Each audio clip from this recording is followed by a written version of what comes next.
Welcome back to the channel. Today we're going to be taking a look at one of the most brutal rescue arcs in all of Clone Wars, the Citadel. And not only is there some of the most brutal clone deaths in this arc, like the clones literally getting cut in half, but we also are introduced to young Tarkin for the very first time. And on top of all of that, there were multiple different endings to this episode. Yeah, apparently there was a darker version that got cut because George Lucas thought it would make the Jedi look too ignorant. If you're new and enjoy the video, don't forget to subscribe, because after we watch this arc, I almost want to make a video on all the most brutal clone deaths in the entire show. So if you have one that sticks out to you, put it down in the comments and maybe you'll see it in the next video. Now with that out of the way, let's just go ahead and jump right into it. I love the whole idea around the Citadel in this arc, that it was created to hold rogue Jedi, and I want to know so much more about it. Like, who created it? What Jedi were kept there and under what circumstances? It's such a cool piece of lore and we get such a cool arc around it, but I want to know its history. It's so neat. I wonder what became of it after they left it. They also mentioned that it was meant to hold Jedi if anyone lost their way. It was created to hold Jedi if any of us lost our way. It almost infers it was made by the Republic or the Jedi in some way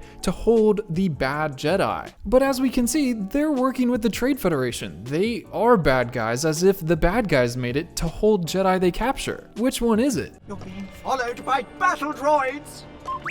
I love that R2 has his own little battle droids he commands in this episode, and they have blue markings because it's R2's squad. It kind of makes me curious the backstory of these, where the Republic got them, if they were just lying around, if they have droids to use for missions like this, where they need them, or if they had to go on a little reconnaissance mission to get some and reprogram them. Never been carbon frozen before, General. Yeah, it's the first time for us, too. Did you hear that? Anakin said it's the first time for him too to be carbon frozen. This actually caused kind of a problem when it came out for the sake of continuity, because 2 years prior in Shipyards of Doom, Anakin proposes freezing everyone in Carbonite to bypass a separatist blockade scanner that exterminates every living thing on ships while they pass through it. There's actually quite a few similarities in these two arcs. Ahsoka isn't allowed to go on the mission but sneaks on anyways, and apparently when they used it in the comic, it was taken from a version of the Malevolence that was scrapped where they were going to freeze themselves to sneak on board the ship. R2 even has his own B1 battle droids that he commands. This was just a weird continuity mistake that kind of got ignored. But Shipyards of Dune is a great read, definitely check it out if you get the chance. This is your idea? Carbon freezing? Hey, you wanted to shield us from the lifeform scanners. We sure this thing is safe? Also, the way they talk about it, it seems like this is the carbon freezing chamber's first time being used on people. It makes me wonder if the Republic got this for this specific mission, or if they always had one here in this location. Because this is a massive unit. There's 1, 2, 3, 4, 5, probably 6, 7, 8 chambers on this huge thing. They could have just got one and done it individually, but for dramatic effect, they got an 8-person freezing chamber.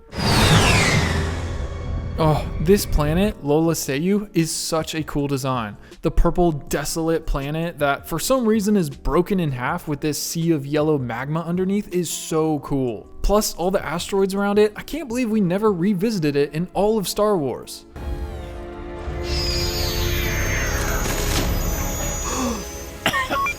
This is so cool. I love how close they stayed to the effect from the original trilogy where Han comes out of Carbonite. It looks the exact same pretty much. Okay, so how many people are on this trip? Because this is the only shot with 11 people to start. In this close-up shot, there's the 9 people that we know are there, but we have no idea who the other 2 people are or where they are. Same with this shot. It does seem like there's only 10 people climbing this wall though. I'm not sure where the other one went. This is a terrifying climb. Those electromines look so scary. Another purple electrical source to add to the list.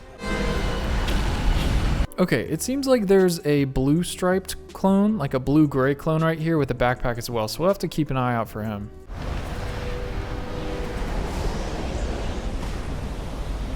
Okay, so 1, 2, 3, 4, 5, 6, 7, 8, 9, 10.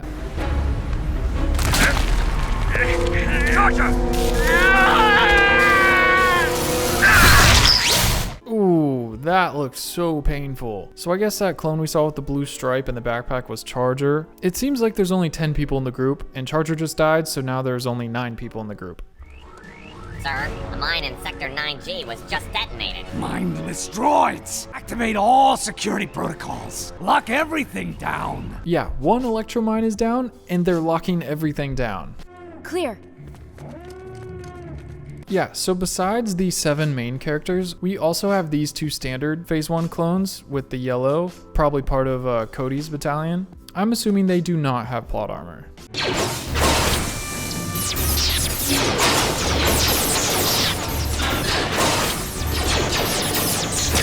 I love that these security cameras are the same from A New Hope when they have the big shootout in the prison. I love that this is a little head nod to that and we get to see them in action again. Whoa, whoa, whoa. Okay, so right after the security cameras get disabled, we're back to 10 people in the group. Where on earth did we get another clone from? Okay, so it looks like we have these 2 yellow clones, but now we have an additional yellow clone. A third one just popped in from nowhere. I don't know how that happened. Go! Go, go, go! Oh, that is insane. All the purple electricity deaths look so brutal. These are definitely going in that video. Okay, so originally the 2 yellow clones we had, one has a backpack and one does not. And this one is Charger. And this one is Longshot. So apparently Longshot just died. So now, even though we just gained a clone, now we're back down a clone. It's like he entered the scene just to die.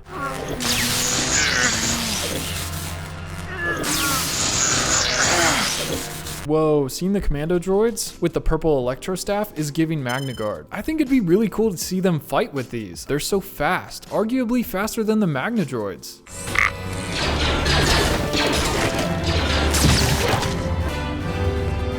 Secure the entrance. Now it looks like these 2 are the actual last 2 yellow clones, and the one that died, Longshot, it just appeared out of nowhere. So you have the coordinates for the Nexus route. I got them all right. Half of them anyway. My captain's got the other half. We're gonna need a new plan for getting out. Why do they need a new plan for getting out? The whole reason the Separatists captured Evan Peel is because he had the coordinates to the Nexus route. And Peel says that he only knows half the coordinates and his clone captain has the other half. Just in case they ever got captured and tortured, they actually couldn't reveal the information without both of them cracking. And after the Jedi learn this, they're like, oh no, we need a new plan. As if they weren't gonna save Evan Peel's clones. They were just gonna leave them there, rescue Peel, and then dip. I mean, it's possible they just didn't think that they'd be held in different places, but still.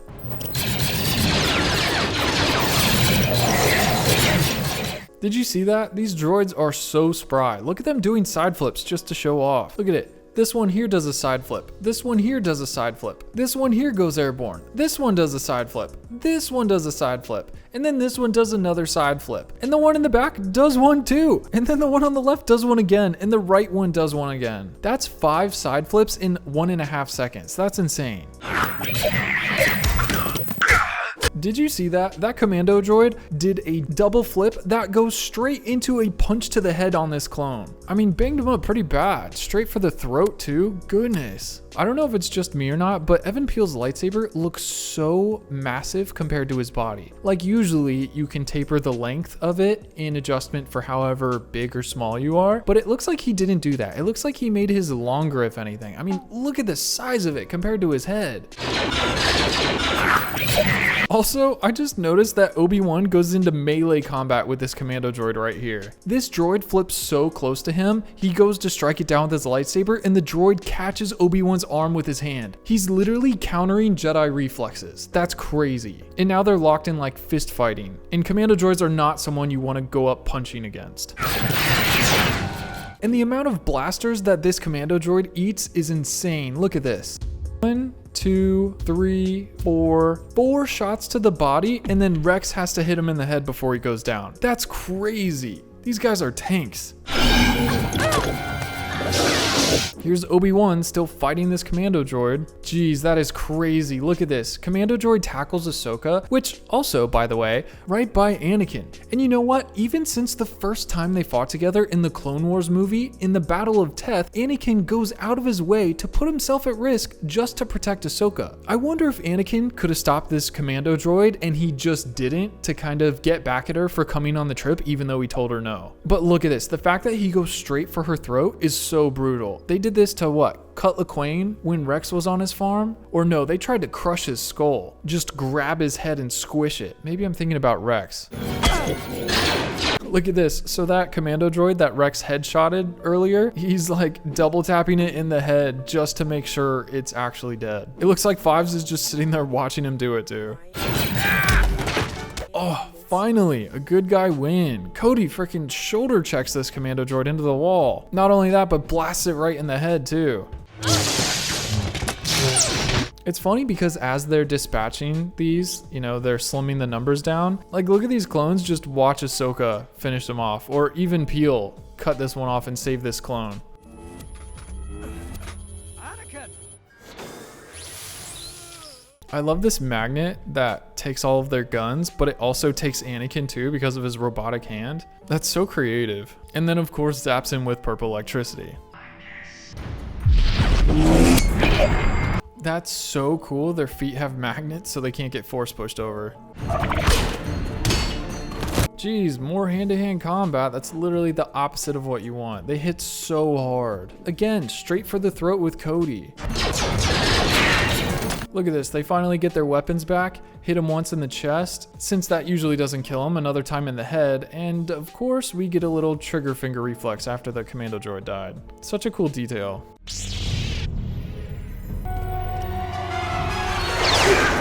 Stabbing him through the door is so cool. It looks like Anakin is the one who did this, which is funny because this is just like the scene in Rogue One where Vader stabs the rebels through the door. This must be a signature Anakin thing. What if we split up? My team will create a diversion. We add 5 more to the group, making it now 15. So it seems like Obi-Wan took 3 of the new clones along with Cody and his 2 yellow clones and Peel one way, and then Anakin took the others another way. Obi-Wan should have 8 in his group and Anakin should have 7. They escaped, sir. Captain, show this droid what happens when we use that word. This is so crazy. He ordered one commando droid to shoot the other commando droid because he reported the prisoners escaped. And you know what? He knows just how to do it. Hits him right in the head, the one spot that will kill them. Also, what is this red marking on these B1s? I've never noticed that before. It's so cool. Jeez, look at this, so funny. They trapped the droids in these hallway and then detonated the explosives, and one gets shot right into the ceiling. This other one comes flying at camera, which is beautiful. There's nothing like battle droid carnage. Looks like Obi-Wan's distraction worked. I love the foreshadowing between Anakin and Tarkin here, as they eventually will turn into Vader and Tarkin working together. It's really cool. I love that they had this, you know, first meeting in this episode. Security doors, move or you'll be cut in half!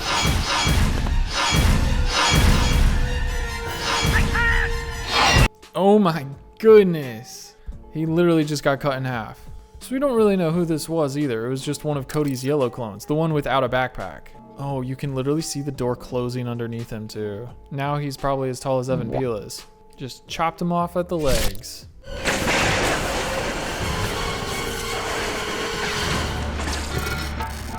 We lost one. Jeez, look how thick those doors are. It looks like it squished the clone and just flattened him more than cut him in half. This is just mining in Minecraft. They're gonna have to cut each one of these doors individually. This tower is so tall.